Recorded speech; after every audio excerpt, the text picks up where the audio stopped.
Eletricidade 2. Agora vamos entrar na parte de eletrodinâmica, movimento de eletricidade. E lembrando o seguinte, tá?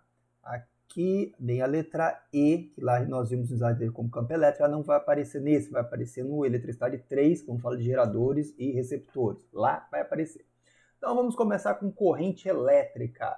O que é corrente elétrica? É a correnteza de eletricidade. Imagina um rio, aquela correnteza do rio, aquela correnteza de eletricidade. E aqui vai se mover o quê? Carga elétrica. Tá? Então a corrente elétrica é a variação da carga por tempo. Carga você mede em coulombs. Tá? Coulombs. Tem que falar bem afrescalhado mesmo. E o tempo você vai medir em segundos. Então 1 ampere, tá aqui ó, 1 ampere, que é a unidade de carga elétrica, vai estar em quê? Vale 1 coulomb por segundo.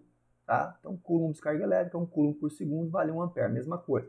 Como se usa muito isso, em vez de simplesmente chamar de coulomb por segundo, resolveram dar uma unidade própria para isso. E daí nasceu a unidade do ampere. Tá?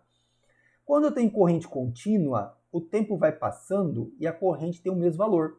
Quando eu tenho corrente alternada, o tempo vai passando e o valor da corrente muda, normalmente se alternando, né? Tá? Corrente alternada. Ela pode ser ondas senoidais, que é o mais comum, tá, de ser usado. Pode ser ondas quadradas, tá? Ondas triangulares, ou quem sabe até de coraçãozinho, né? Se você conseguisse imaginar uma onda de coraçãozinho, né? Você poderia ter aqui também, tá? E a ideia é o seguinte, nós temos corrente convencional, que é onde apontamos o I, que é onde estaria se movendo carga elétrica positiva, tá? Para lá. Mas como os elétrons são portadores de carga elétrica negativa, tá? Eles vão estar movendo de um jeito, tá? Sentido contrário aqui daquilo que nós usamos como convenção, tá? Fica mais fácil trabalhar com sinal e tudo mais, porque teve como a carga é negativa, então ela vai estar no sentido contrário aqui, e a corrente, o I, como se fosse carga elétrica positiva vindo para cá, vai estar desse jeito. Ah, porque são elétrons. Tá? Normalmente, corrente elétrica vai ser com elétrons. Poderia ser com prótons? Pode. Tá? Sei lá, uma emissão de partícula alfa, num processo assim, radioativo, um negócio nuclear ali, dá para fazer isso. Ou, por exemplo, numa reação química onde íons de carga positiva ou negativa estão se movendo, poderia ter íons positivos se movendo no sentido dos portadores de carga e da corrente vai ser o mesmo naquele caso. Mas na imensa maioria das vezes, né, falar a verdade, todas as vezes que eu trabalhei com isso, em todos os anos trabalhando nessa mesma indústria vital, tá, nunca me aconteceu o contrário. É sempre desse jeito. Tá? Então não fica muita expectativa não. E a corrente alternada, o negócio é o seguinte, né, os elétrons estão o quê? Estão dançando. Eles todo mundo dançando dentro do fio, indo para lá oscilando, tá? E oscilando. E aqui você vai ter essa movimentação, se vem para cá ou se vai para lá, o número de vezes que isso acontece vai ter quantos ciclos por segundo, vai ser a frequência da corrente alternada. Por exemplo, a tomada ela tem 60 Hz, então são 60 ciclos por segundo. São 60 para sobe e desce, cada ciclo disso aqui são 60 deles em um segundo. Aí você pode calcular o período lá depois, tá? Mas é um processo diferente. Qual que é a vantagem de cada uma? Essa aqui é mais fácil você controlar. Circuitos eletrônicos tem que ser corrente contínua, tá? Não precisa, tá? E você consegue trabalhar com chaveamento, tá muito mais certo isso aqui. Essa aqui, ela gasta menos energia, porque ela esquenta menos o material, porque o elétron tem que se mover muito, ele só fica dançando e oscilando, tipo assim, o movimento vai, você tem uma onda se propagando, tá? Então ele oscila um pouquinho para lá e a energia se propaga feliz ali da vida, tá? Você trabalhar com transmissão de energia de uma cidade para outra, tem que ser corrente alternada. Trabalhar com material que gasta muita energia, a corrente alternada ela vai funcionar muito melhor, tá? Isso é importante aqui. Então vamos lá, corrente, variação da carga por tempo, a carga depende do número de portadores de carga, nós já vimos lá antes, o valor da constante, o valor de uma carguinha elementar é 1,610 a menos 19 coulombs. Tem que decorar isso? Não, mas se acostuma porque aparece direto, tá? E aqui também, ó, se eu tenho a corrente mudando ao longo do tempo, a área aqui embaixo é a mudança de carga elétrica. Ó, coulomb por segundo vezes segundo vai dar o quê? Vai dar coulomb, que vai ser a variação de carga elétrica. Esse gráfico acabou ficando assim inclinado, mas ele podia ficar reto também, tanto faz, tá? Tá fazendo qualquer desenho em formato, importante você ter o valor da área ali embaixo. que mais nós vamos falar sobre isso? E falar sobre a resistência elétrica, né? Então, temos as duas leis de Ohm. A primeira dela é se o material é ômico mesmo ou se ele não é ômico, tá? E é o seguinte, se esse material está aqui, está mudando a corrente e a tensão, pode acontecer quando ele divide o U por I, tá? Essa divisão aqui de vários pontinhos, dá uma constante. Essa constante é a resistência do material. Nenhum material é perfeitamente ômico, tá? Chega uma hora que ele vai esquentando, isso daí, os átomos vão vibrando, é mais difícil os elétrons atravessar por ele, e isso aumenta a resistência do material. Nenhum material é perfeitamente ômico, tá? Mas se você perceber aqui nessa curva, aqui está quase reto. Aqui que ele começa a encurvar. Essa linha, se você aumentasse aqui o gráfico, ia chegar uma hora que ela ia começar a fazer uma curva também. Mas nas proporções que nós vamos usar, é praticamente uma reta, o suficiente para você considerar assim, tá? Então, tá valendo aqui a primeira lei de Ohm.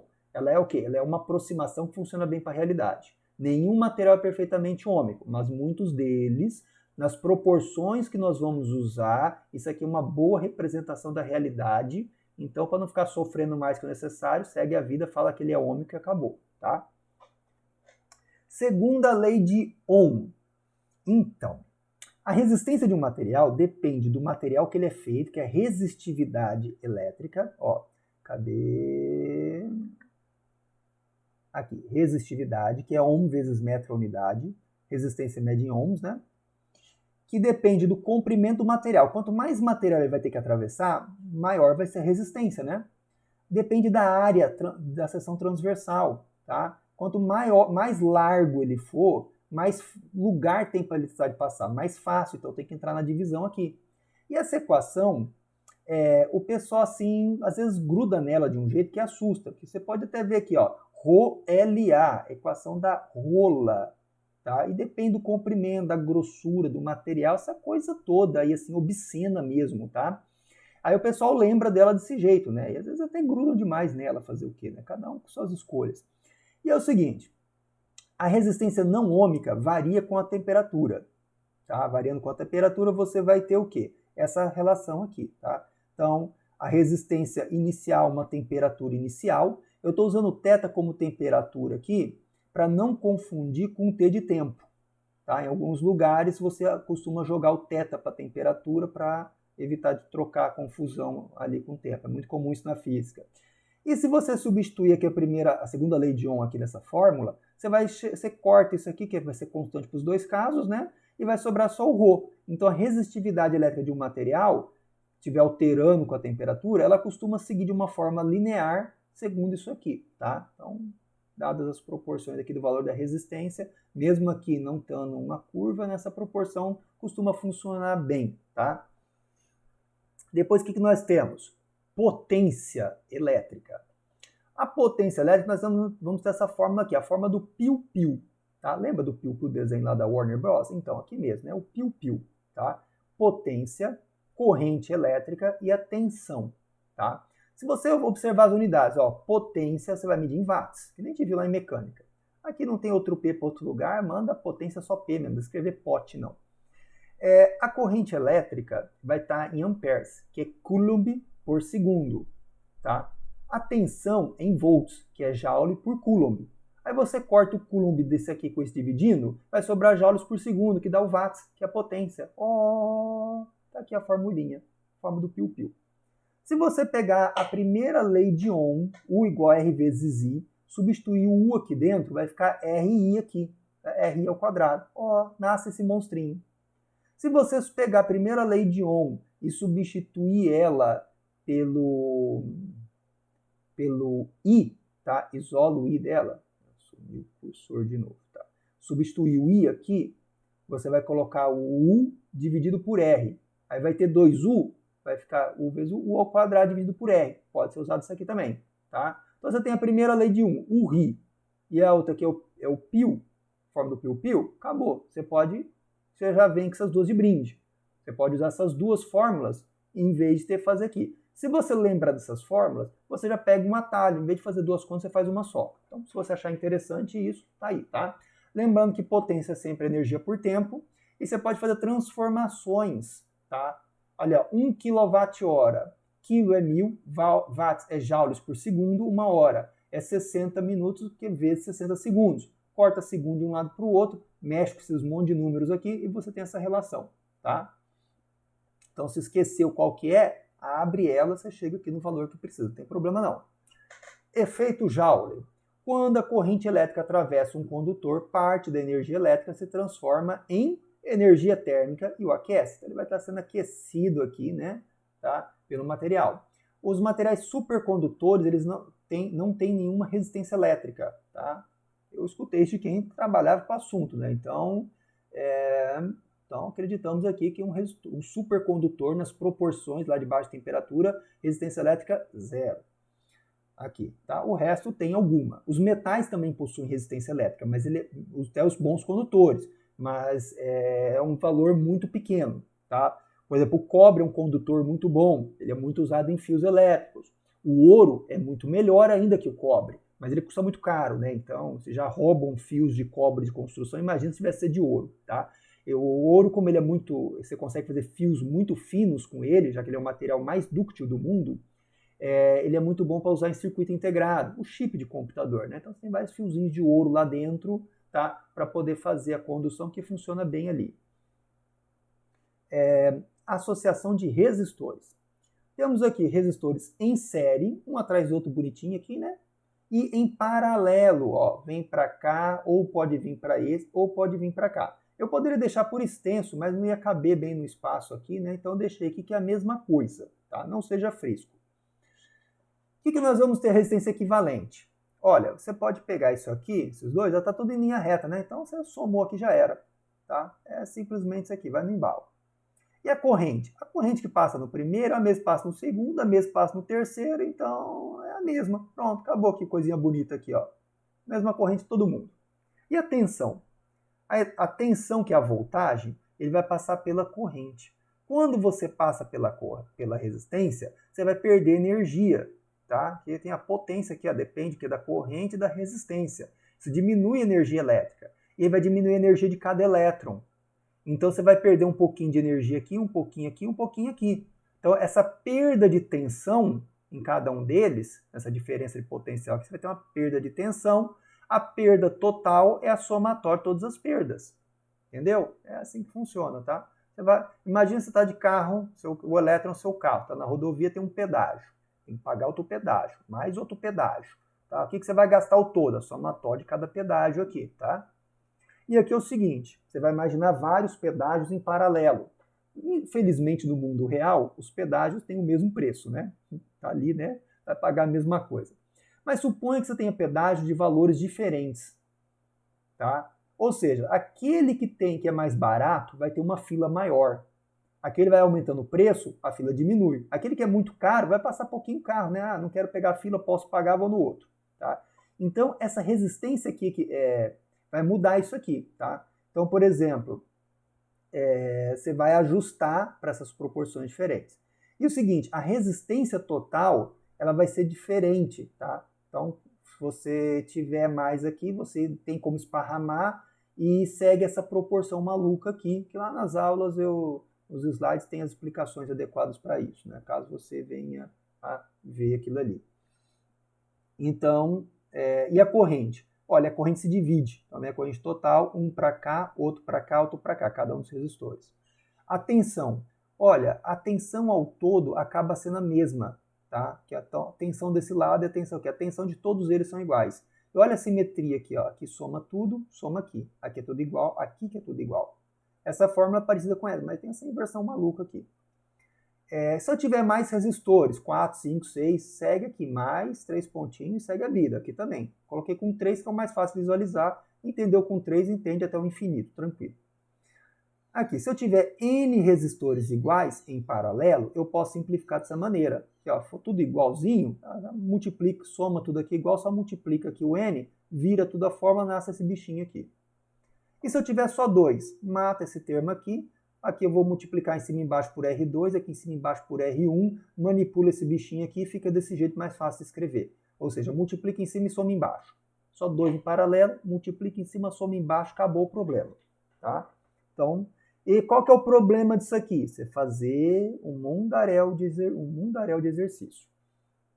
Depois nós temos os medidores elétricos. E você entender isso aqui vai ser fundamental para acertar isso aqui também, tá? Só para torrar um pouco mais sua paciência. O que nós temos aqui? Nós temos um amperímetro. O amperímetro ele mede o quê? Amperes, né? Metro, medida, amperímetro. Então, medidor de amperes. Voltímetro, medidor de volts, né? Da voltagem, tensão. Se eu tivesse um ohmímetro, ele vai medir o quanto que é ohm, tá? Ele vai medir a resistência elétrica. O ohmímetro mede aquilo ali. E um multímetro é um aparelho que você pode ajustar para medir qualquer uma dessas coisas. Amperímetro, voltímetro ou... ele pode usar ele como amperímetro, como voltímetro, como ohmímetro, tá? Bem, o ohmímetro mais antigo é em base da ponte de Wheatstone, que ele vai falar daqui a pouquinho, tá? Então nós temos aqui o amperímetro. Lá dentro do amperímetro tem um negócio chamado galvanômetro. Então vamos dar um close para você enxergar o que acontece lá dentro. O amperímetro você liga em série no circuito. O voltímetro você liga em paralelo na resistência, em que você vai medir a diferença de potencial nela, tá? O galvanômetro ele é um enrolamento de fios, ele vai ter um ímã ali, quanto maior a corrente, maior a força magnética, ele vai vencer uma molinha e dar um indicador ali do que está acontecendo. E aí é o seguinte, você vai ter no seu galvanômetro a resistência interna dele, que é o RG, o galvanômetro aqui, tá? Um documento chamado RG também, né? Registro geral. E vai ter uma resistência de shunt, de salto, tá? A pronúncia minha no inglês é uma bela de uma porcaria, tá? Mas isso aqui é resistência de salto, traduzindo aqui. Essa resistência tem que ser muito menor do que esse cara aqui, para dar o salto, para passar um monte para cá. Então a corrente que vai no galvanômetro e a corrente, o RS aqui, que vai no salto, tá? E quem que é a corrente total? Paralelo se divide, né? E paralelo, a tensão é a mesma. Então tem isso aqui também. Tá? Você aprendeu da aula anterior, né? Isso aqui, né? Então tá tranquilo. O voltímetro. Lá dentro tá tudo em série. E tem uma resistência multiplicadora. Para ter uma resistência tão alta, que não vai passar muita corrente dentro do galvanômetro. Pelo mesmo motivo que esse aqui tem que ser um valor baixinho, para a corrente passar por aqui e quase nada passar aqui dentro, esse aqui tem que ser um valor muito alto para quase nada de corrente passar aqui dentro. Porque se você passar uma corrente muito grande do galvanômetro, ele vai praticamente sofrer um estupro ali dentro. Tá? Ele vai queimar o material, vai estragar ele, já era. Tá? Então tem que passar a corrente bem fraquinha ali, senão ele não aguenta. E essa corrente muito maior, a corrente que passa aqui, né, o IG é igual ao IM, então toda a corrente aqui é igual. E a tensão, está em série, a tensão, então ela não é igual, né? A tensão você vai somar. A tensão total aqui é a soma dos dois. E esse U é a tensão que você vai medir desse cara aqui. Fazendo sentido? Agora que você está entendendo, vamos ver uma coisa mais difícil para você acabar com a sua autoestima, né? Acabar com a sua alegria, que é a ponte de Wheatstone. O que vai acontecer aqui? Esse carinha montou esse raio aqui, tá? E a ponte é isso aqui, essa ponte aqui, ó, tá? E o galvanômetro tá bem no meio. Você tem que regular os valores das resistências de uma forma que a corrente aqui no galvanômetro dê zero. Você pode colocar A de amperímetro aqui também, não tem problema nenhum, tá? Mas muitos livros costumam colocar G de galvanômetro aqui, então fica desse jeito. E é o seguinte, quanto que vai estar esses valores? Vão bater essa relação aqui. Tem como desenvolver essas continhas e chegar nisso, tá? Mas é formulário, não é para ficar deduzindo muita coisa. E é o seguinte, normalmente você tem uma resistência que é um RX, pode ser esse cara aqui, aí você põe aqui o RX aqui, você quer saber qual que é o valor. Ou o valor variável, que você regula ele para dar essa proporção. Sempre os opostos multiplicando, ó. 1 com 3, o 2 com 4, sempre oposto. Você pode chamar de 1, 2, 3, 4, quem você quiser aqui, essa escolha é sua. Tá? Mas o importante é que vai dar sempre a multiplicação dos opostos. Tem a ver com a diferença de potencial ser igual aqui, porque a corrente é zero. O que mais que a gente pode falar? Acabou por essa aula. Era isso aí mesmo, tá? Até mais. Temos mais uma aula, né? Essa gravação simples explicando sobre o formulário. O próximo é Eletricidade 3. Tchau, até daqui a pouco.